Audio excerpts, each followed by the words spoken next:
2025년 8월 전 세계 무역시장에 거대한 지각 변동이 일어났습니다. 미국이 한국산 제품에 대한 15% 관세 폭탄을 터뜨린 것입니다. 하지만 멕시코의 한 작은 화장품 무역상에게는 이것이 단순한 관세 문제가 아니었습니다. 그에게는 평생을 걸고 지켜온 신념과 품질에 대한 믿음이 걸린 전쟁이었습니다. 52세의 루이스 곤잘레스, 그는 한국 화장품의 진정한 가치를 누구보다 잘 아는 남자였습니다. 그리고 지금 그 가치를 지키기 위한 그의 마지막 싸움이 시작됩니다. 안녕하세요. 저는 루이스 곤잘레스입니다. 멕시코에서 화장품 무역업을 하고 있죠. 20년 넘게 이 일을 해왔는데 이렇게 절망적인 순간은 처음입니다. 그날 아침 평소처럼 커피 한 잔과 함께 하루를 시작하려던 저에게 CNN 속보가 제 인생을 송두리째 흔들어 놓았습니다. 미국이 한국산 제품에 15% 관세를 부과한다는 뉴스였죠. 처음에는 믿을 수가 없었습니다. 화면에 나온 숫자를 다시 한 번, 두 번, 세 번까지 확인했어요. 하지만 현실은 변하지 않았습니다. 설마 하는 마음으로 제 주요 수입 품목인 한국산 선크림의 통관 비용을 다시 계산해 봤습니다. 계산기를 두드리는 제 손가락이 떨리고 있었어요. 그 순간 머리가 하얗게 변하는 것을 느꼈죠. 기존에 $100였던 제품이 하루아침에 $115가 되어버린 것입니다. 이미 빡빡했던 마진이 완전히 사라져버렸어요. 제가 멕시코 소비자들에게 판매하는 가격은 $120 정도였는데 이제 겨우 $5의 이익만 남게 된 거죠. 운송비, 보관비, 인건비를 빼면 오히려 적자가 되는 상황이었습니다. 더 심각한 것은 이것이 단순히 돈 문제가 아니라는 점이었습니다. 제가 평생 믿어온 품질과 가치가 정치적 이유로 외면받게 된 것이죠. 20년간 한국산 화장품의 우수성을 몸소 체험하고 그 가치를 멕시코 소비자들에게 전파해온 제게는 청천벽력 같은 소식이었어요. 사무실 벽에 걸린 한국 화장품 브랜드들의 인증서를 바라보며 한숨이 절로 나왔습니다. 그 인증서들 하나하나가 제가 쌓아온 신뢰와 노력의 증거였는데 이제 모든 것이 무너져 내리는 것 같았어요. 핸드폰이 울리기 시작했습니다. 미국 바이어들로부터 온 전화였죠. 예상했던 대로 계약 재협상이나 취소 이야기들이었어요. 로스앤젤레스의 뷰티 체인점에서는 이미 중국산 대체품을 검토하고 있다고 했고, 시카고의 백화점 바이어는 당분간 한국산 주문을 중단하겠다고 통보했습니다. 전화를 끊고 나서 사무실에 혼자 앉아 머리를 감싸쥐고 있을 때 갑자기 20년 전 그 순간이 떠올랐습니다. 처음 한국산 화장품을 만났던 그 운명적인 순간 말이에요. 그때도 지금처럼 막막했지만 그 작은 만남이 제 인생을 완전히 바꿔놓았거든요. 당시 대학생이던 저는 장래에 대한 확신이 없었습니다. 경영학을 전공하고 있었지만 졸업 후 무엇을 해야 할지 몰랐죠. 그런 제게 한국 룸메이트가 건네준 선크림 하나가 인생의 방향을 제시해준 것입니다. 그 순간의 충격과 감동을 잊을 수가 없어요. 지금 생각해보면 그때부터 예감이 있었던 것 같습니다. 언젠가는 이런 시련이 올 것이라는. 세상에 완벽한 사업은 없고 정치와 경제의 변화 앞에서 개인이 할 수 있는 일은 한계가 있다는 것을 말이죠. 하지만 동시에 확신도 있었어요. 진짜 품질은 결국 승리한다는 믿음. 소비자들은 바보가 아니라는 신념. 한국산 화장품을 한 번이라도 써본 사람은 그 차이를 분명히 안다는 것을 20년간의 경험을 통해 확인해 왔거든요. 그 믿음이 저를 지금까지 버티게 해온 원동력이었죠. 아무리 어려운 상황이 와도 품질 앞에서는 모든 장벽이 무너진다는 것을 제가 직접 목격해 왔으니까요. 그리고 지금도 그 믿음은 변하지 않습니다. 창밖을 바라보며 저는 다짐했습니다. 이 위기를 기회로 바꿔보겠다고. 미국 바이어들이 떠나간다면 다른 길을 찾아보겠다고. 한국산 화장품의 진정한 가치를 아는 소비자들은 분명히 있을 것이고 그들과 직접 만나는 방법을 찾아보겠다고 말이에요. 20년 전 그 작은 선크림 튜브가 제 인생을 바꿨듯이 지금 이 위기도 더 큰 기회의 시작이 될 수 있다는 희망을 품었습니다. 때는 1995년 제가 32살이었을 때입니다. 멕시코 과달라하라 대학교에서 경영학을 공부하고 있었죠. 그때까지 제 인생은 평범했습니다. 아니, 평범하다기보다는 방향성이 없었다고 하는 게 맞을 것 같아요. 대학 졸업을 앞두고도 장래에 대한 뚜렷한 비전이 없었거든요. 그때 기숙사 룸메이트가 한국에서 온 교환학생 김민수였습니다. 처음 만났을 때의 어색함을 지금도 생생히 기억해요. 서로 언어도 잘 안 통하고 문화도 달라서 정말 어색했거든요. 민수는 영어를 조금 할 수 있었고 저는 한국어는 전혀 몰랐으니까요. 처음 몇 주간은 정말 힘들었습니다. 민수는 한국에서 가져온 김치를 먹었는데 그 냄새가 저에게는 너무 낯설었어요. 반대로 제가 좋아하는 멕시코 음식의 매운맛을 민수는 감당하지 못했죠. 생활 패턴도 달랐고 공부하는 방식도 완전히 달랐습니다. 하지만 시간이 지나면서 서로를 이해하게 되었어요. 민수는 정말 성실한 학생이었습니다. 새벽 5시에 일어나서 조깅을 하고 도서관에서 밤늦게까지 공부했어요. 그리고 무엇보다 자기 나라에 대한 자부심이 대단했죠. 한국의 문화, 음식, 기술에 대해 이야기할 때의 그의 눈빛을 잊을 수가 없어요. 그런데 어느 날 멕시코의 강렬한 햇살에 제 얼굴이 새빨갛게 타버린 일이 있었습니다. 그날은 특히 더웠어요. 과달라하라의 5월 햇살은 정말 무자비하거든요. 친구들과 축구를 하다가 몇 시간 동안 햇볕에 노출되었는데 저녁에 기숙사로 돌아왔을 때 제 얼굴은 완전히 익은 새우 같았어요. 당시 멕시코에서 구할 수 있는 선크림은 정말 형편없었습니다. 대부분이 미국산이었는데 끈적끈적하고 기름기만 많았어요. 발라도 금세 땀에 씻겨 내려가고 피부는 따갑고 답답했죠. 더 심각한 것은 효과도 별로 없다는 점이었어요. 발라도 타는 건 마찬가지였거든요. 그 모습을 본 민수가 안타까워했어요. 제가 화상으로 고생하는 것을 보고는 자기 짐에서 뭔가를 꺼내더라고요. 그때 민수가 자기 나라에서 가져온 선크림 하나를 건네주었습니다. 작은 튜브였는데 겉보기에는 그냥 평범한 화장품 같았어요. 하지만 처음 발라본 순간 정말 충격이었습니다. 일단 텍스처부터가 완전히 달랐어요. 끈적이지도 않고 기름기도 없으면서도 부드럽게 발렸거든요. 피부에 스며드는 느낌이 정말 자연스러웠어요. 마치 피부가 숨을 쉬는 것 같았죠. 더 놀라운 것은 그 효과였습니다. 하루 종일 발라도 피부가 편안했고 땀을 흘려도 지워지지 않았어요. 그리고 무엇보다 햇볕을 완벽하게 차단해 주더라고요. 그 다음날 다시 같은 조건에서 축구를 했는데 전혀 타지 않았습니다. 민수에게 물어봤죠. 이게 대체 뭐냐고. 어떻게 이런 제품이 가능하냐고. 그때 민수가 자랑스럽게 말했던 것이 지금도 기억나요. 한국 화장품의 기술력은 세계 최고 수준이라고. 특히 자외선 차단 기술과 피부 친화적인 성분 배합은 다른 나라가 따라올 수 없는 수준이라고 했어요. 민수는 한국의 화장품 산업에 대해 자세히 설명해 줬습니다. 한국 사람들은 피부 관리에 대한 관심이 매우 높아서 화장품 회사들이 끊임없이 연구 개발에 투자한다고 했어요. 특히 아시아인의 피부 특성을 고려한 제품 개발에서는 타의 추종을 불허한다고 자랑했죠. 그때 민수가 보여준 다른 한국산 화장품들도 정말 신기했어요. 비비크림이라는 것도 처음 봤는데 하나의 제품으로 여러 가지 기능을 한다는 게 놀라웠어요. 자외선 차단, 보습, 커버까지 한 번에 해결되는 거였죠. 그 순간 제 마음속에 하나의 꿈이 싹 텄습니다. 언젠가는 이런 좋은 제품을 멕시코 사람들에게 소개하고 싶다는 생각. 멕시코도 햇살이 강한 나라인데 왜 이렇게 좋은 제품을 모르고 살고 있을까 하는 안타까움도 있었죠. 민수와 더 많은 이야기를 나누면서 한국이라는 나라에 대해 깊이 알게 되었습니다. 전쟁의 폐허에서 일어나 불과 몇십 년 만에 세계적인 경제 강국이 된 나라. 교육열이 높고 기술 발전에 대한 열정이 대단한 나라. 그리고 무엇보다 품질에 대한 완벽주의가 있는 나라였어요. 민수는 한국 화장품 회사들이 어떻게 제품을 개발하는지도 알려줬습니다. 수백 번의 테스트를 거치고 0.1%의 성분 차이도 놓치지 않으려고 노력한다고 했어요. 그리고 단순히 좋은 제품을 만드는 것이 아니라 사용자의 피부를 진정으로 생각하는 마음이 담겨 있다고 했죠.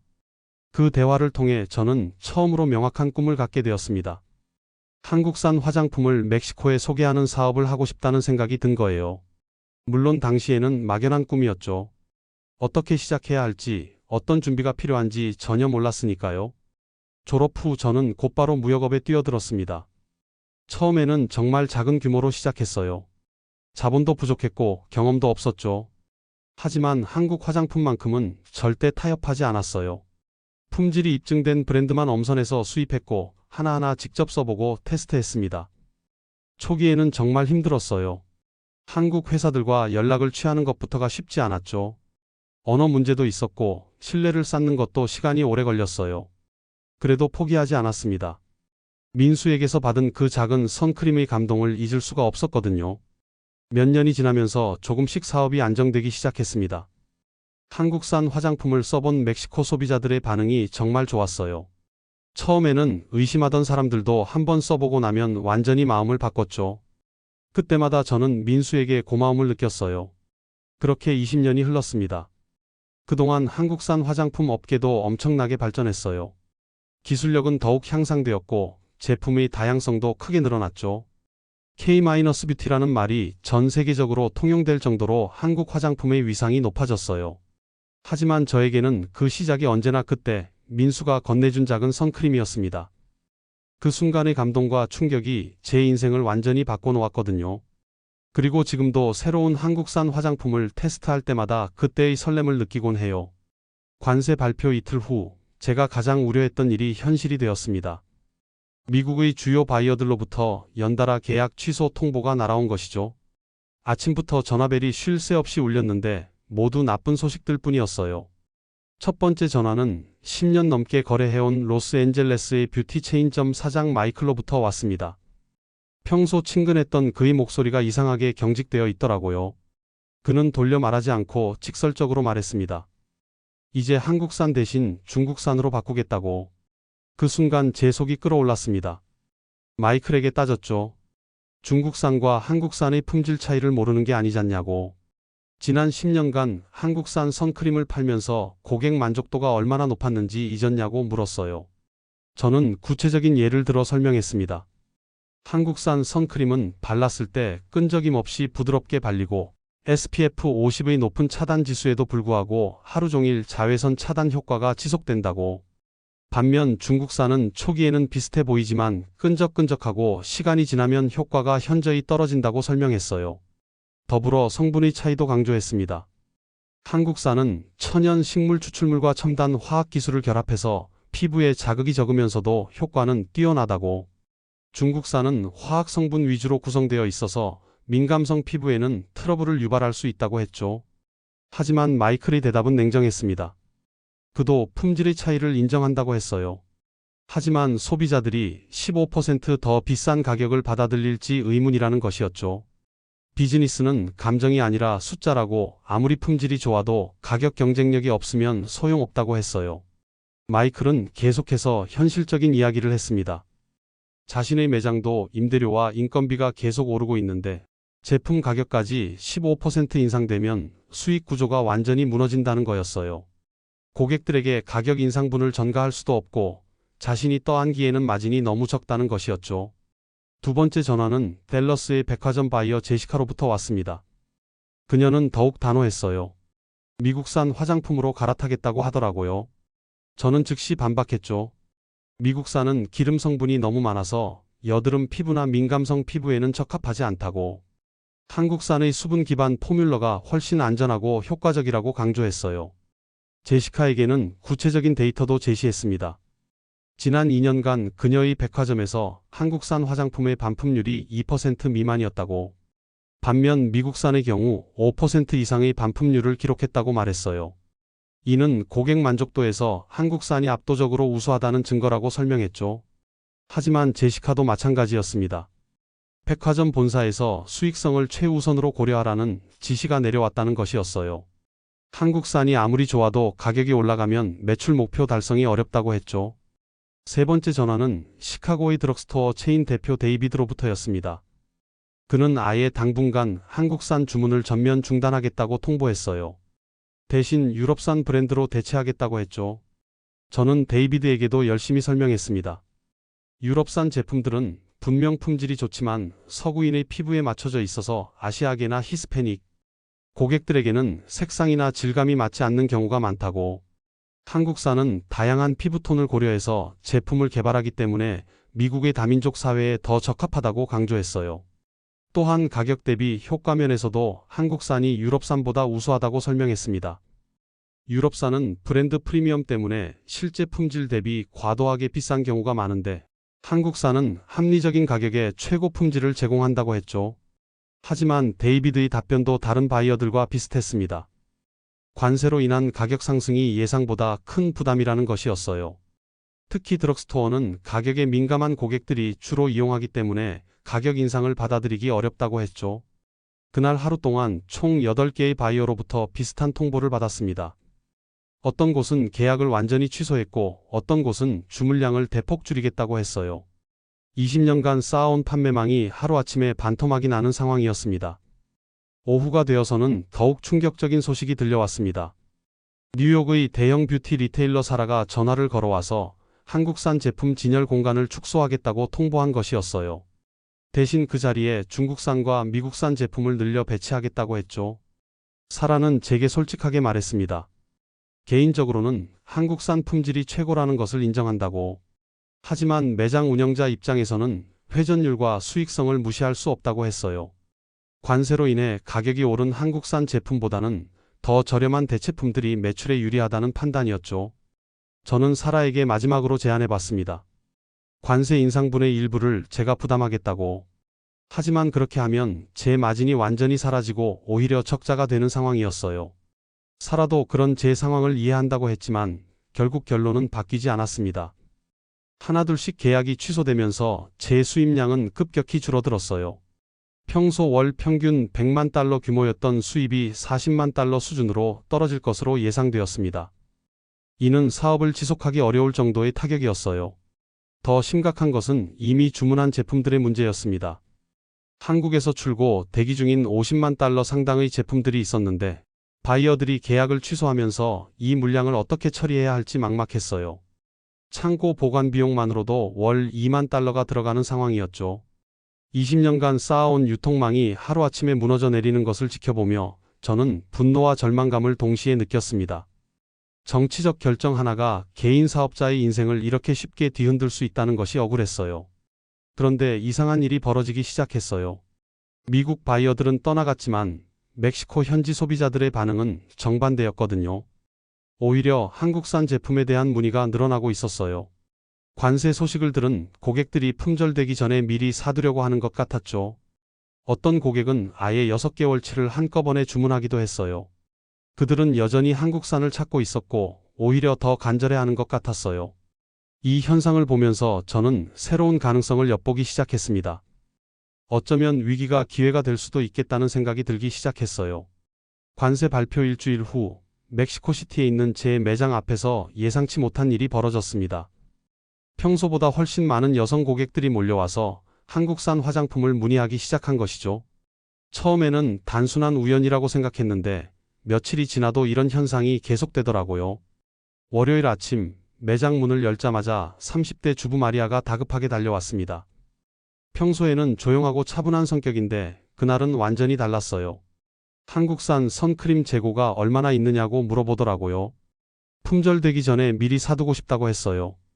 이유를 물어보니 마리아의 대답이 정말 인상적이었습니다. 한국산만큼 순하면서도 효과적인 제품을 다른 곳에서는 절대 찾을 수 없다는 거였어요. 특히 자신처럼 민감성 피부를 가진 사람에게는 한국산이 유일한 대안이라고 강조했죠. 마리아는 구체적인 경험담을 들려줬습니다. 3년 전 한국산 선크림을 처음 써봤을 때 정말 놀랐다고 해요. 그 전까지는 선크림을 바르면 항상 따가움이나 가려움을 느꼈는데 한국산은 전혀 그런 증상이 없었다는 거예요. 오히려 피부가 촉촉해지고 편안해졌다고 했죠. 더 놀라운 것은 효과였습니다. 마리아는 매일 아침 조깅을 하는데 한국산 선크림을 바르고 나서는 1시간 넘게 뛰어도 전혀 타지 않았다고 해요. 예전에 쓰던 미국산이나 유럽산은 30분만 지나도 효과가 떨어지는 것을 느꼈는데 한국산은 정말 달랐다는 거였어요. 그래서 마리아는 아예 6개월치를 한꺼번에 사겠다고 했습니다. 관세 때문에 가격이 오를 것 같아서 미리 사두고 싶다는 거였어요. 저는 그 순간 뭔가 다른 변화를 감지하기 시작했습니다. 화요일에는 20대 대학생 소피아가 친구 3명과 함께 왔어요. 소피아는 더욱 절실했습니다. 한국산 비비크림을 써본 후로는 다른 제품을 쓸 수가 없다고 했어요. 커버력도 좋으면서 피부에 부담이 없고 하루 종일 자연스러운 메이크업을 유지할 수 있다는 거죠. 소피아는 다른 제품들과 비교해서 설명해줬습니다. 미국산은 커버력은 좋지만 너무 무겁고 기름져서 오후가 되면 번들거린다고 했어요. 유럽산은 가볍긴 하지만 커버력이 부족하고 특히 자신 같은 따뜻한 피부톤에는 색상이 맞지 않는다고 했죠. 중국산은 가격은 저렴하지만 색상이 부자연스럽고 지속력이 떨어진다고 불만을 토로했어요. 반면 한국산 비비크림은 모든 면에서 완벽하다고 극찬했습니다. 커버력, 지속력, 자연스러움, 그리고 무엇보다 다양한 피부톤을 고려한 색상 라인업이 정말 좋다고 했어요. 소피아 친구들도 모두 고개를 끄덕이며 동의했죠. 수요일에는 40대 직장 여성 카르멘이 아예 화가 나서 찾아왔습니다. 정치 때문에 좋은 제품을 못 쓰게 되는 게 말이 되느냐고 따졌어요. 목소리에 진짜 분노가 섞여 있었어요. 카르멘은 한국산 앰플과 크림을 쓰기 시작한 후로 피부가 확실히 좋아졌다고 했습니다. 카르멘의 이야기는 정말 감동적이었어요. 40대에 접어들면서 피부 노화가 고민이었는데 한국산 스킨케어 제품을 쓰기 시작한 후 주변 사람들이 피부가 좋아졌다고 말해준다는 거예요. 특히 한국산 앰플의 보습력과 탄력 개선 효과가 정말 뛰어나다고 했죠. 카르멘은 미국산과 유럽산 제품들도 많이 써봤다고 했어요. 하지만 대부분 가격만 비싸고 효과는 기대에 못 미쳤다고 했죠. 특히 아시아계 브랜드가 아닌 제품들은 아시아인의 피부 특성을 제대로 고려하지 않은 것 같다고 평가했어요. 이제 구하기 어려워진다니 정말 억울하다고 하더라고요. 카르멘은 회사 동료들에게도 한국산 화장품을 추천해 왔는데 이제 그럴 수도 없게 되었다며 안타까워했어요. 그들의 이야기를 들으면서 저는 희미한 희망을 보기 시작했습니다. 정치인들이 관세로 길을 막아도 실제 소비자들은 품질의 진가를 알고 있다는 것을 깨달았거든요. 진짜 좋은 것을 한번 써본 사람은 절대 포기하지 않는다는 것도요. 목요일에는 더욱 흥미로운 일이 벌어졌습니다. 젊은 인플루언서 이사벨라가 제 매장에 들어온 것이에요. 이사벨라는 인스타그램 팔로워가 5만 명이 넘는 뷰티 인플루언서였습니다. 그녀는 SNS에 한국산 화장품 리뷰를 꾸준히 올리면서 팔로워들에게 품질의 우수성을 알리고 있다고 했어요. 이사벨라가 들려준 이야기는 정말 놀라웠습니다. 관세 소식이 나온 후 오히려 한국산 화장품에 대한 관심이 더 높아졌다는 거예요. 팔로워들이 댓글로 한국산 제품 추천을 요청하는 경우가 급증했다고 했죠. 품절되기 전에 사고 싶어 하는 사람들이 많았다는 거예요. 이사벨라는 최근에 올린 한국산 쿠션 파운데이션 리뷰 영상이 평소보다 3배 많은 조회수를 기록했다고 했어요. 댓글들도 대부분 긍정적이었고 관세가 올라도 한국산을 포기할 수 없다는 내용들이 많았다고 했죠. 그녀는 앞으로도 계속 한국산 화장품을 홍보하겠다고 다짐했습니다. 관세가 올라도 한국산을 포기할 수 없다는 메시지와 함께 말이에요. 진정한 품질은 가격으로 가릴 수 없다는 것을 알리고 싶다고 했어요. 금요일에는 정말 의외의 고객이 찾아왔습니다. 60대 할머니 돌로레스였어요. 평소 화장품에 별 관심이 없을 것 같았는데 한국산 스킨케어에 대해 문의하더라고요. 돌로레스의 이야기를 들어보니 정말 감동적이었습니다. 딸이 한국산 크림을 선물해줬는데 써보고 나서 정말 놀랐다는 거예요. 나이가 들면서 피부가 건조하고 거칠어졌는데 한국산 크림을 바르기 시작한 후 확실히 부드러워졌다고 했어요. 더 놀라운 것은 피부톤도 밝아졌다는 점이었어요. 한국산 제품에 들어있는 특별한 성분들이 노화된 피부에도 효과가 있다는 것을 몸소 체험한 거죠. 돌로레스는 이제 한국산 없이는 못 살겠다며 웃었어요. 그 순간 저는 깨달았습니다. 이건 단순히 무역 문제가 아니라는 것을, 진짜 품질을 아는 소비자들과 그 품질을 지키려는 사람들 사이의 연대였어요. 그리고 그 연대의 힘이 정치적 장벽보다 더 클 수도 있다는 가능성을 보았습니다. 주말에는 더욱 놀라운 일이 벌어졌습니다. 매장 앞에 줄이 서기 시작한 거예요. 소셜미디어를 통해 소식을 들은 고객들이 몰려온 것이었죠. 어떤 분은 멕시코시티 외곽에서 이 시간을 걸려서 왔다고 했어요. 그들은 모두 한 목소리로 말했습니다. 한국산 화장품의 품질을 포기할 수 없다고.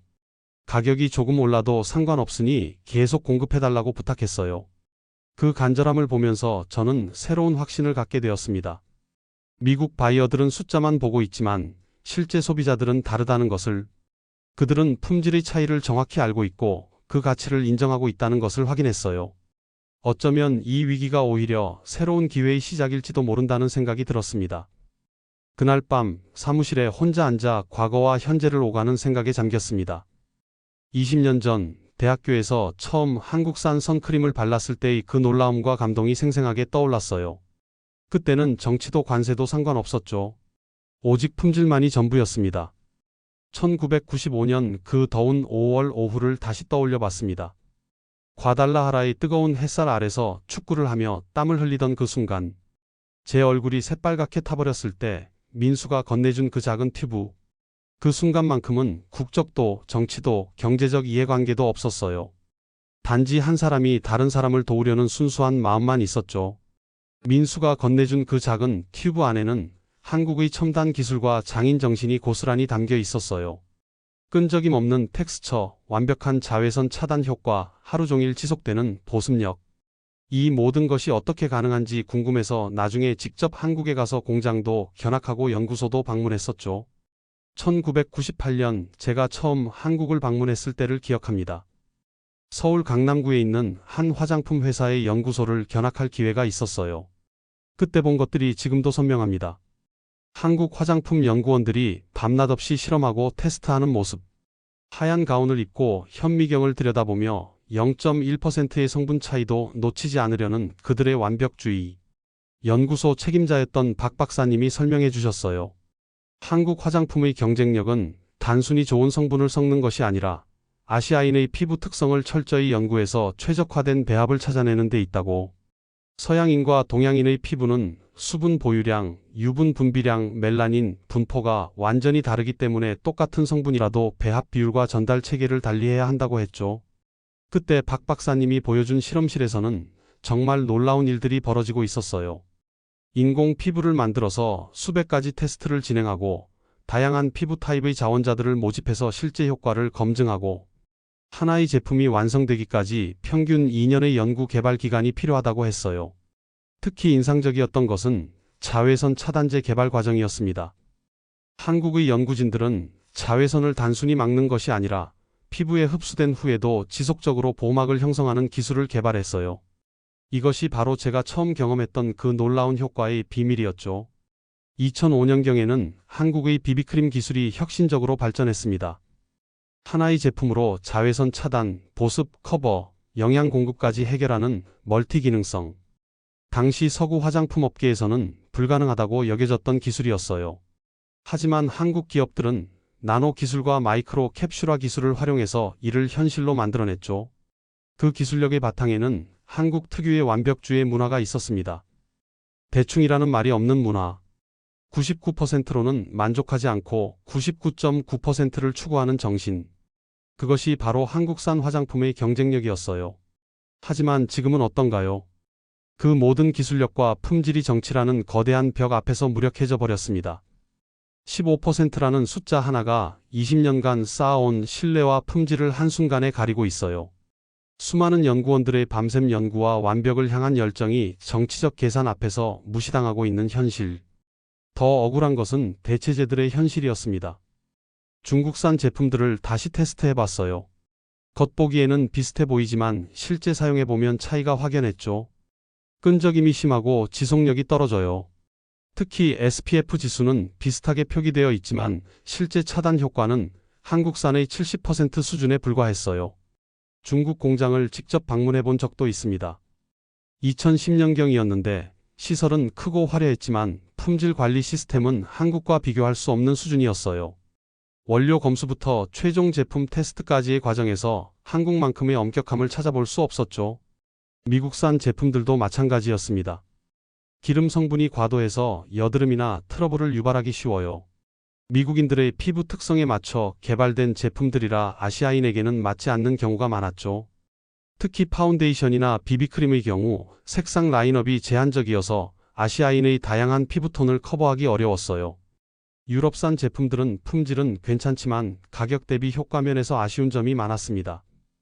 브랜드 프리미엄이 과도하게 붙어 있고 실제 성분이나 효과는 한국산과 비교했을 때 특별히 우수하다고 할 수 없었어요. 오히려 아시아인 피부톤에는 맞지 않는 경우가 많았습니다. 그런데도 바이어들은 오직 가격만 보고 있어요. 품질의 차이를 분명히 알면서도 단기적 이익을 위해 눈을 감고 있죠. 마이클도, 제시카도, 데이비드도 모두 한국산의 품질을 인정했지만 결국 가격 앞에서 굴복했어요. 이게 과연 옳은 일인가 하는 분노가 치밀어 올랐습니다. 20년간 제가 목격해온 한국의 연구진들의 노력과 열정이 정치적 이해관계 앞에서 무시당하는 현실. 소비자들이 진정으로 원하는 품질보다 단순한 가격 경쟁력이 우선되는 시장의 논리. 하지만 오늘 매장에서 만난 고객들을 떠올리니 다른 생각이 들었어요. 마리아, 소피아, 카르멘, 이사벨라, 돌로레스. 그들은 모두 한국산의 진정한 가치를 알고 있었어요. 가격이 조금 올라도 상관없으니 품질을 포기할 수 없다고 했죠. 특히 마리아가 했던 말이 기억에 남아요. 루이스 씨, 제가 3년 동안 한국산 선크림을 써오면서 단 한 번도 실망한 적이 없어요. 이런 제품을 만드는 사람들의 마음을 저는 알아요. 돈벌이가 목적이 아니라 정말 좋은 제품을 만들고 싶어 하는 마음 말이에요. 소피아도 비슷한 말을 했어요.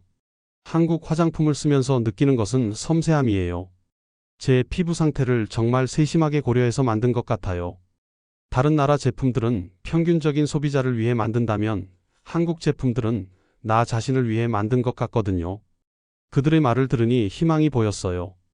진짜 소비자들, 실제로 제품을 쓰는 사람들은 다르다는 것을, 그들은 가격보다 품질을, 정치보다 효과를 중시한다는 것을 확인했거든요. 바이어들이 보는 것은 숫자뿐이지만 소비자들이 보는 것은 실제 가치예요. 15%의 가격 인상이라는 숫자 뒤에 숨어 있는 20년간의 연구 개발 노력과 완벽을 향한 열정을, 그리고 그것이 자신들의 피부에 가져다주는 실질적인 변화를 그 순간 깨달았습니다. 지금까지 저는 중간 유통업체들만 바라보고 있었다는 것을, 정작 중요한 것은 최종 소비자들이었는데 말이에요. 바이어들은 떠날 수 있지만 진짜 품질을 아는 소비자들은 절대 떠나지 않는다는 것을, 바로 그것이 제가 나아가야 할 방향이라는 확신이 들었습니다. 중간 단계를 거치지 말고 소비자들과 직접 만나는 것, 그들에게 한국산 화장품의 진정한 가치를 제대로 전달하는 것, 그리고 그 가치를 지켜나가는 것. 정치는 변할 수 있고 바이어들의 마음도 바뀔 수 있지만 품질에 대한 소비자들의 인정은 변하지 않아요. 오늘 제가 확인한 것이 바로 그것이었죠. 관세 발표 2주 후 전 세계적으로 예상치 못한 현상이 일어나기 시작했습니다. 소셜미디어를 통해 한국산 화장품을 지지하는 목소리들이 폭발적으로 증가한 것이죠. 마치 조용히 타오르던 불씨가 갑자기 큰 불꽃으로 번지는 것 같았어요. 첫 번째 신호는 미국에서 왔습니다. 로스앤젤레스의 뷰티 인플루언서 에밀리가 인스타그램에 올린 게시물이 화제가 된 것이었어요. 그녀는 한국산 쿠션 파운데이션과 미국산 제품을 나란히 놓고 비교 테스트를 진행했거든요. 결과는 압도적이었습니다. 에밀리는 구체적인 데이터를 제시했어요. 커버력 테스트에서 한국산은 95점, 미국산은 72점. 지속력 테스트에서는 더욱 큰 차이가 났죠. 한국산은 12시간 후에도 85%의 커버력을 유지했지만 미국산은 겨우 45% 수준이었어요. 자연스러운 평가에서는 한국산이 압도적인 1위를 차지했죠. 그 게시물은 24시간 만에 50만 개의 좋아요와 2만 개의 댓글을 기록했습니다. 댓글들을 읽어보니 정말 놀라웠어요. 대부분의 사람들이 한국산의 우수성에 공감하고 있었거든요. 3년간 한국산 쿠션 파운데이션을 써온 사용자는 커버력과 자연스러운 마무리를 따라올 제품이 없다고 했어요. 또 다른 사용자는 관세가 정말 불공평하다며 한국 뷰티 제품이 모든 면에서 우수하다고 강조했죠. 정치가 품질에 개입해서는 안 된다며 한국 스킨케어가 자신의 인생을 바꿨다고 증언하는 사람도 있었어요. 에밀리는 후속 스토리에서 더욱 강경한 입장을 밝혔습니다.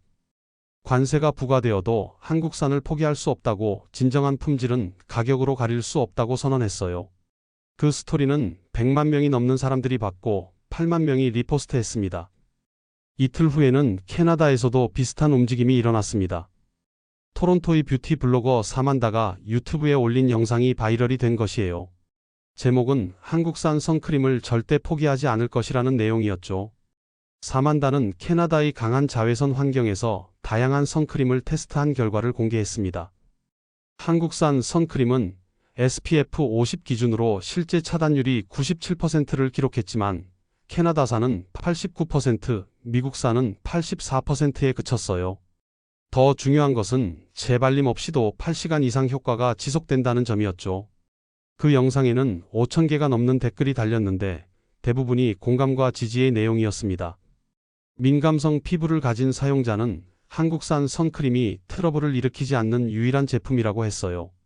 또 다른 사용자는 열등한 제품에 만족하기보다는 품질을 위해 더 지불하겠다고 선언했죠. 한국 뷰티 혁신이 수십 년 앞서 있다며 관세 정책을 비판하는 목소리도 많았어요. 사만다는 영상 말미에서 강력한 메시지를 전했습니다. 관세 때문에 가격이 올라도 계속 한국산을 쓸 거라고, 그리고 자신의 구독자들에게도 품질의 중요성을 알리겠다고 선언했어요. 유럽에서도 마찬가지 반응이 나타났습니다. 프랑스 파리의 뷰티 전문가 세실이 유튜브 채널을 통해 올린 분석 영상은 정말 과학적이고 객관적이었어요. 그녀는 화학 전공자답게 성분 분석부터 효능 테스트까지 체계적으로 진행했죠. 세실의 분석에 따르면 한국산 스킨케어 제품들은 나이아신아마이드, 하이알루론산, 세라마이드 등의 고급 성분을 최적의 비율로 배합하고 있었어요. 특히 성분 간의 시너지 효과를 극대화하는 포뮬레이션 기술은 유럽 브랜드들보다도 뛰어났다고 평가했습니다. 한국의 스킨케어 포뮬레이션 접근법이 혁명적이라며 자극 없이 액티브 성분들을 레이어링하는 기술을 완벽하게 마스터했다고 극찬했어요. 세실의 영상은 뷰티 업계 전문가들 사이에서도 큰 반향을 일으켰습니다. 프랑스의 여러 화장품 연구소에서도 한국의 기술력을 인정하는 코멘트를 내놓았어요. 이는 자존심 강한 프랑스 뷰티 업계에서는 매우 이례적인 일이었죠. 저는 이런 반응들을 보면서 가슴이 뜨거워졌습니다. 이건 단순히 화장품에 대한 이야기가 아니었어요. 진짜 품질과 가치를 지키려는 전 세계인들의 연대였죠. 국경을 초월한 소비자들의 목소리가 하나로 모이고 있었어요. 하지만 가장 감동적인 것은 아시아 지역의 반응이었습니다. 일본, 태국, 베트남, 필리핀의 뷰티 인플루언서들이 연대해서 한국 뷰티 영원히 캠페인을 시작한 것이에요. 그들은 각자의 언어로 한국산 화장품의 우수성을 알리고 정치적 압박에 굴복하지 않겠다는 메시지를 전했습니다. 특히 일본의 반응이 놀라웠어요. 역사적으로 복잡한 관계에도 불구하고 일본의 젊은 여성들은 한국산 화장품을 적극 지지했거든요. 도쿄의 인플루언서 유키는 뷰티에는 국경이 없으며 한국 화장품은 혁신과 품질을 대표하는 것이지 정치가 아니라고 말했어요. 그녀의 인스타그램 포스트는 일본 내에서 큰 화제가 되었고 많은 일본 여성들이 공감을 표했습니다. 이는 정치적 갈등을 뛰어넘은 순수한 품질 인정이었어요. 멕시코에서도 비슷한 움직임이 일어났습니다. 제 고객들이 자발적으로 SNS에 한국산 화장품 사용 후기를 올리기 시작한 것이에요. 그들의 포스트는 정말 진정성이 있었어요. 마리아는 한국산 비비크림으로 완벽한 베이스 메이크업을 완성한 사진을 올렸습니다. 완벽한 커버력과 자연스러운 마무리, 그리고 하루 종일 편안함이 자신이 한국 뷰티를 선택하는 이유라고 적었어요. 소피아는 한국산 선크림을 바른 후 하루 종일 야외 활동을 해도 타지 않았다는 체험기를 공유했죠. 그녀는 비포 앤드 애프터 사진까지 올리며 실제 효과를 증명했어요. 카르멘은 더욱 감동적인 스토리를 공유했습니다. 한국산 안티에이징 크림을 사용한 후 피부가 10년 젊어 보인다는 주변 사람들의 반응을 소개했어요. 올바른 스킨케어가 있다면 나이는 그냥 숫자일 뿐이라고 했죠. 이런 개인적인 후기들이 모여서 거대한 물결을 만들어냈습니다. 한국 뷰티 영원히 해시태그는 전 세계적으로 트렌딩됐고 수십만 개의 포스트가 올라왔어요. 그들의 메시지는 명확했습니다. 정치가 무엇을 하든 진짜 좋은 것은 포기할 수 없다는 것. 그리고 그 품질을 지키기 위해서라면 조금 더 비싸도 감수하겠다는 의지였어요. 더 놀라운 것은 남성들의 반응이었습니다. 한국산 남성 화장품을 사용하는 남성들도 목소리를 내기 시작했어요. 미국의 남성 그루밍 인플루언서 제이크는 한국 남성 스킨케어가 시장의 다른 어떤 것보다 10년 앞서 있다고 평가했습니다. 혁신, 결과, 디테일에 대한 관심에서 비교할 수 없는 수준이라고 극찬했어요. 이런 상황을 보면서 저는 깨달았습니다. 이제 제 역할이 단순한 무역상이 아니라는 것을. 저는 한국산 화장품의 진정한 가치를 지키고 알리는 전도사가 되어야 한다는 사명감을 느꼈어요. 전 세계에서 일어나고 있는 이 자발적인 연대를 보며 저는 확신했습니다. 품질은 결코 정치에 굴복하지 않는다는 것을, 그리고 진정한 소비자들은 언제나 옳은 선택을 한다는 것을. 이제 제가 해야 할 일은 이런 목소리들을 하나로 모아서 더 큰 힘을 만드는 것이었어요. 그렇게 고민하던 중 저는 중대한 결단을 내렸습니다. 미국 시장에 연연하지 말고 멕시코와 중남미 시장에 집중하겠다는 것이었죠. 어차피 이 지역 소비자들은 한국산의 품질을 확실히 알고 있으니까요. 전 세계에서 일어나고 있는 자발적인 연대를 보면서 저는 새로운 비전을 품게 되었습니다. 먼저 한국의 주요 화장품 회사들에 직접 연락을 취했습니다. 20년간의 경험과 신뢰를 바탕으로 중간 유통업체를 거치지 않고 바로 계약을 맺겠다고 제안했어요. 이는 단순히 비용 절감을 위한 것이 아니었습니다. 한국 기업들과 직접적인 파트너십을 구축해서 더 깊이 있는 협력 관계를 만들고 싶었거든요. 첫 번째로 연락한 곳은 제가 가장 오랫동안 거래해온 서울의 한 화장품 회사였습니다. 김 부장님과의 화상회의에서 제 새로운 비즈니스 플랜을 설명했어요. 미국 바이어들 의존에서 벗어나 중남미 소비자들과 직접 만나는 유통구조로 전환하겠다고 말씀드렸죠. 김 부장님은 처음에는 의외라는 반응을 보였습니다. 미국 시장이 그렇게 큰데 포기하는 것이 맞느냐고 우려하시더라고요. 하지만 제가 지난 2주간 겪은 경험과 전 세계적인 소비자 반응을 상세히 설명하자 표정이 바뀌기 시작했어요. 특히 멕시코 고객들의 진정성 있는 반응과 SNS를 통한 자발적인 홍보 활동을 보여드렸을 때 김 부장님은 깊은 인상을 받았습니다. 숫자로만 보던 시장이 아니라 실제 사람들의 얼굴과 목소리를 확인하게 된 거죠. 그 결과 더 좋은 가격 조건으로 더 다양한 제품을 들여올 수 있는 계약을 체결했습니다. 기존 대비 15% 정도 비용을 절감할 수 있게 되었고 신제품에 대한 우선 공급권도 확보했어요. 무엇보다 한국 본사와 직접 소통할 수 있는 창구가 열렸다는 점이 가장 큰 성과였죠. 두 번째로는 제주도에 있는 자연주의 화장품 브랜드와 독점 계약을 맺었습니다. 이 브랜드는 제주의 천연 성분을 활용한 친환경 제품으로 유명한데 중남미 진출을 고려하고 있던 차였어요. 저와의 파트너십을 통해 본격적인 해외 진출의 첫 발을 내딛게 된 것이죠. 세 번째로는 K-뷰티의 대표 브랜드 중 하나와 멘토링 계약을 체결했습니다. 단순히 제품을 공급받는 것을 넘어서 멕시코 시장의 특성과 소비자 니즈에 맞춘 마케팅 전략을 함께 개발하기로 한 거예요. 이는 상호 윈-윈 할 수 있는 혁신적인 협력 모델이었습니다. 계약을 마친 후 다음 단계는 매장 리뉴얼이었습니다. 멕시코시티 중심가에 있는 제 매장을 완전히 새 단장하기로 결정했어요. 한국산 화장품만을 전문적으로 취급하는 진정한 K-뷰티 전문점으로 탈바꿈시키는 것이 목표였죠. 리뉴얼 작업은 정말 대대적으로 진행되었습니다. 먼저 매장 인테리어를 한국의 모던한 감성과 멕시코의 따뜻함이 조화된 스타일로 바꿨어요. 화이트와 우드톤을 기본으로 하되 멕시코 전통 색상인 테라코타를 포인트로 활용했죠. 가장 중요했던 것은 체험 공간이었습니다. 단순히 제품을 진열해서 파는 것이 아니라 고객들이 직접 테스트해보고 자신에게 맞는 제품을 찾을 수 있도록 했어요. 스킨케어 체험존, 메이크업 체험존, 선크림 테스트 존을 별도로 마련했습니다. 각 존마다 전문 상담사를 배치했어요. 한국에서 K-뷰티 교육을 받은 전문가들로 구성된 팀이었죠. 그들은 단순히 제품을 판매하는 것이 아니라 고객의 피부 타입과 고민을 정확히 파악해서 최적의 솔루션을 제공하는 역할을 맡았습니다. 또한 매장 곳곳에 한국 화장품의 우수성을 알리는 인포그래픽과 설명 패널을 설치했어요. 한국의 뷰티 기술력, 성분의 과학적 근거, 임상 테스트 결과 등을 시각적으로 쉽게 이해할 수 있도록 구성했죠. 특별히 한국 문화를 소개하는 코너도 만들었습니다. K-뷰티가 단순히 화장품이 아니라 한국의 뷰티 철학과 문화에서 나온 것임을 알리고 싶었거든요. 한국 여성들의 스킨케어 루틴, 자연 성분에 대한 관심, 완벽을 추구하는 문화 등을 소개했어요. 개장 준비 과정에서 가장 신경 쓴 부분은 교육이었습니다. 모든 직원들이 한국 화장품에 대한 전문 지식을 갖춰야 했거든요. 2주간의 집중 교육 프로그램을 실시했고 한국에서 전문 강사를 초청해서 실습 교육도 진행했습니다. 직원들은 각 제품의 성분, 효능, 사용법뿐만 아니라 피부 타입별 추천법, 계절별 관리법, 연령대별 스킨케어 루틴까지 완벽하게 마스터했어요. 고객이 어떤 질문을 해도 전문적이고 정확한 답변을 할 수 있도록 준비했죠.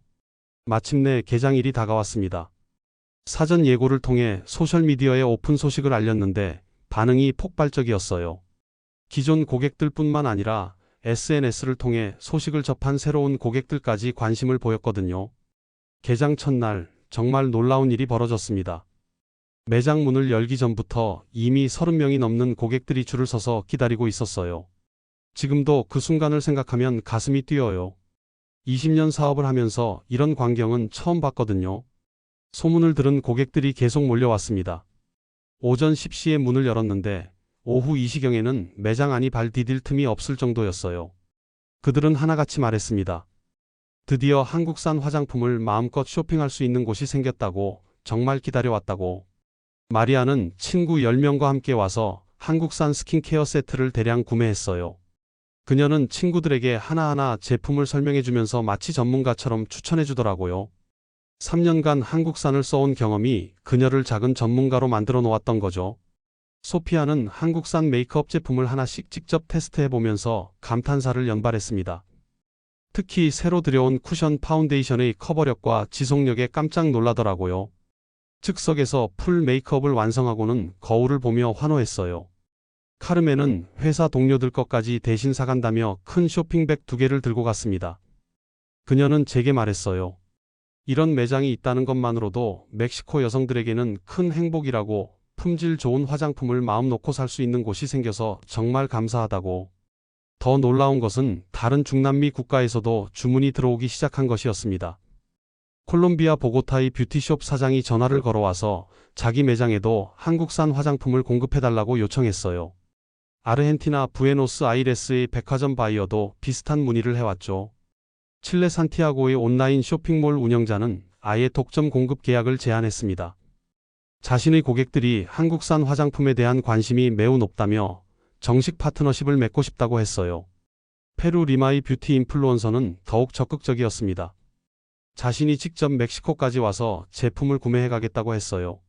그리고 페루에서 한국산 화장품 홍보대사 역할을 하고 싶다고 제안했죠. 그 순간 저는 깨달았습니다. 미국 시장을 잃은 것이 오히려 더 큰 기회였다는 것을. 중남미는 그동안 제대로 개발되지 않았던 한국산 화장품의 새로운 블루오션이었어요. 여기서는 품질이 곧 경쟁력이었고 소비자들이 그 가치를 제대로 인정해주고 있었죠. 특히 중남미 시장의 특성이 한국산 화장품과 완벽하게 맞아떨어졌어요. 강한 자외선으로 인한 선크림, 니즈, 다양한 피부톤에 대한 맞춤형 제품 요구, 자연 성분에 대한 선호도, 그리고 무엇보다 품질 대비 합리적인 가격을 추구하는 성향까지. 한 달 후 제 매출은 오히려 이전보다 30% 증가했습니다. 미국 바이어들에게 의존하던 시절보다 훨씬 안정적이고 지속 가능한 사업 구조가 된 거예요. 중간 마진을 줄인 만큼 고객들에게는 더 합리적인 가격을 제공할 수 있었고 저에게는 더 높은 수익성을 보장해줬죠. 무엇보다 소비자들과 직접 소통하면서 그들의 만족스러운 반응을 바로 볼 수 있어서 보람이 컸어요. 바이어들을 통해 간접적으로 전해 듣던 것과는 차원이 다른 생생한 피드백을 받을 수 있었거든요.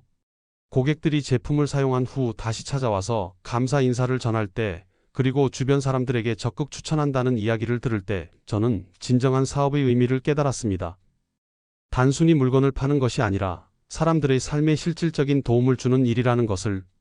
지금 저는 환하게 웃으며 여러분께 말씀드릴 수 있습니다. 정치는 변해도 진짜 품질은 살아남는다고. 한국산이 결국 세계를 지킨다고 말이에요. 그 확신은 지난 6개월간의 놀라운 변화를 통해 더욱 견고해졌습니다. 현재 제 매장에는 매일 평균 80명의 고객들이 찾아옵니다. 개장 초기 하루 30명 정도였던 것과 비교하면 거의 3배 가까이 늘어난 수치예요. 그들은 모두 한 목소리로 말해요. 한국산 화장품을 써본 후로는 다른 제품으로 돌아갈 수 없다고. 이보다 더 확실한 품질 증명이 어디 있겠어요? 가장 인상적인 것은 고객들의 변화입니다. 처음에는 단순히 좋은 화장품을 찾아왔던 그들이 이제는 진정한 K-뷰티 전도사가 되어 있어요. 마리아는 이제 자신의 인스타그램에 매주 한국산 화장품 리뷰를 올리고 있습니다. 팔로워가 5,000명에서 2만 명으로 늘어났고 그녀의 추천을 듣고 제 매장을 찾는 새로운 고객들이 계속 생기고 있어요. 소피아는 더 나아가서 뷰티 블로그를 시작했습니다. 한국산 화장품의 올바른 사용법과 스킨케어 루틴을 상세히 소개하면서 멕시코 젊은 여성들 사이에서 큰 인기를 얻고 있어요. 그녀의 블로그를 통해 K-뷰티 문화가 멕시코에 자연스럽게 스며들고 있는 것을 보면 정말 뿌듯합니다. 카르멘은 회사에서 비공식적인 뷰티 상담사 역할을 하고 있어요. 동료들이 피부 고민이 있으면 모두 카르멘을 찾아간다고 해요. 그녀는 각자의 피부 타입과 고민에 맞는 한국산 제품을 추천해주고 실제로 많은 사람들이 효과를 보고 있다고 합니다. 더 놀라운 것은 남성 고객들의 증가입니다. 초기에는 여성 고객이 95% 이상이었는데 지금은 남성 고객이 30%까지 늘어났어요. 한국산 남성용 스킨케어와 선크림에 대한 관심이 폭발적으로 증가한 것이죠. 특히 2030대 남성들 사이에서 한국 스타일의 그루밍 문화가 확산되고 있어요. 최근에는 멕시코 현지 방송국 3곳에서 제게 인터뷰를 요청해 왔습니다. K-뷰티 전문가로서 한국 화장품의 우수성을 소개해달라는 거였어요. 첫 번째 방송은 텔레비전의 아침 프로그램이었는데 15분간의 인터뷰가 나간 후 정말 놀라운 일이 벌어졌습니다. 방송 직후부터 전화가 쉴 새 없이 울렸어요. 전국 각지에서 주문이 쇄도했죠. 과달라하라, 몬테레이, 푸에블라, 티후아나에서까지 주문이 들어왔습니다. 하루 만에 평소 일주일치 판매량을 기록했어요. 두 번째 방송은 TV 에스테커의 여성 전문 프로그램이었습니다. 이번에는 실제 제품을 가져가서 직접 시연을 해보였어요. 진행자가 한국산 쿠션 파운데이션을 발라보더니 즉석에서 감탄하더라고요. 커버력과 자연스러움에 정말 놀랐다고 했어요. 그 방송 후에는 온라인 주문이 300% 증가했습니다. 세 번째는 케이블 채널의 뷰티 전문 프로그램이었는데 이때는 일시간 특집으로 제작되었어요. 한국 화장품의 역사부터 기술력, 그리고 올바른 사용법까지 종합적으로 다뤘죠. 이 방송이 나간 후 제 매장은 완전히 새로운 차원으로 발전했습니다. 방송의 영향으로 다른 중남미 국가들과의 네트워크도 급속도로 확장되고 있습니다. 콜롬비아에는 이미 지사를 설립했어요. 보고타 중심가에 한국산 화장품 전문 매장을 열었는데 개장 첫 주에 1만 명이 넘는 고객이 방문했습니다. 현지 언론에서도 큰 관심을 보이며 연일 보도했어요.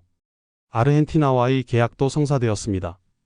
부에노스아이레스의 대형 쇼핑몰 3곳에 K-뷰티 코너를 오픈하기로 했어요. 아르헨티나는 남미에서 뷰티 의식이 가장 높은 국가 중 하나라서 큰 기대를 하고 있습니다. 칠레에도 곧 진출할 예정이에요. 산티아고의 온라인 쇼핑몰과 독점 계약을 맺어서 칠레 전역에 한국산 화장품을 공급하게 됩니다. 칠레는 강한 자외선과 건조한 기후 때문에 스킨케어에 대한 관심이 매우 높아서 큰 시장 잠재력을 가지고 있어요. 페루의 상황은 더욱 흥미롭습니다. 리마의 뷰티 인플루언서 이사벨이 실제로 멕시코까지 와서 제품을 구매해 갔는데 페루에서 엄청난 반향을 일으켰어요. 그녀의 유튜브 채널 구독자가 10만 명에서 50만 명으로 늘어났고 페루 정부에서도 K-뷰티 산업에 관심을 보이고 있다고 합니다. 브라질과 우루과이에서도 문의가 들어오고 있어요. 특히 브라질은 남미 최대 시장이라서 신중하게 접근하고 있습니다. 상파울루의 대형 리테일러와 예비 미팅을 가졌는데 그들의 관심도가 상당히 높았어요. 어쩌면 미국의 관세 정책이 오히려 한국산 화장품이 중남미 전역으로 뻗어나가는 결정적 계기가 된 셈이죠. 위기가 기회가 되는 가장 좋은 사례라고 생각해요. 하지만 가장 뿌듯한 것은 제 고객들의 변화입니다. 처음에는 단순히 좋은 화장품을 찾아서 왔던 그들이 이제는 한국산 화장품의 진정한 팬이 되어 주변에 적극적으로 추천하고 있어요. 입소문이야말로 최고의 마케팅이라는 것을 다시 한번 확인했죠. 더 감동적인 것은 그들이 단순히 제품을 추천하는 것을 넘어서 한국 문화에도 관심을 보이기 시작했다는 점입니다. K-드라마를 보고 K-팝을 듣고 한국 음식을 먹으면서 한국에 대한 전반적인 애정을 표현하고 있어요. 화장품이 문화 교류의 다리 역할을 하고 있는 것이죠. 실제로 제 매장에서는 매월 한국 문화의 날 행사를 열고 있습니다. 한국 음식 시식회, K-뷰티 클래스, 한국어 간단 회화 교실 등을 진행하는데 매번 10명 정도가 참여해요. 이런 행사를 통해 고객들과의 유대감도 더욱 깊어지고 있습니다. 최근에는 한국관광공사와도 협력하고 있어요. 제 매장을 방문하는 고객들에게 한국 여행 정보를 제공하고 실제로 한국을 방문하는 고객들이 늘어나고 있습니다.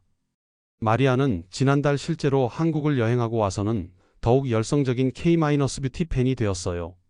한국 기업들과의 협력도 더욱 깊어지고 있습니다. 현재 5개 브랜드와 전략적 파트너십을 맺고 있는데 단순한 유통관계를 넘어서 중남미 시장 개척의 동반자 역할을 하고 있어요. 정기적으로 시장 분석 리포트를 공유하고 현지 소비자들의 니즈에 맞는 제품 개발에도 의견을 제시하고 있습니다. 특히 자연 성분에 대한 중남미 소비자들의 관심이 높다는 점을 강조해서 한국 기업들이 천연 성분을 활용한 제품 라인을 강화하도록 제안했어요. 그 결과 제주 감귤, 인삼, 녹차 등을 활용한 제품들이 큰 인기를 얻고 있습니다. 20년 전 대학교 기숙사에서 룸메이트가 건네준 작은 선크림 하나. 그것이 시작이었던 제 인생 여정이 이제 새로운 전환점을 맞았습니다. 정치적 압박과 시장의 변화 속에서도 품질에 대한 믿음을 지켜온 것이 결국 옳은 선택이었음을 증명하고 있어요.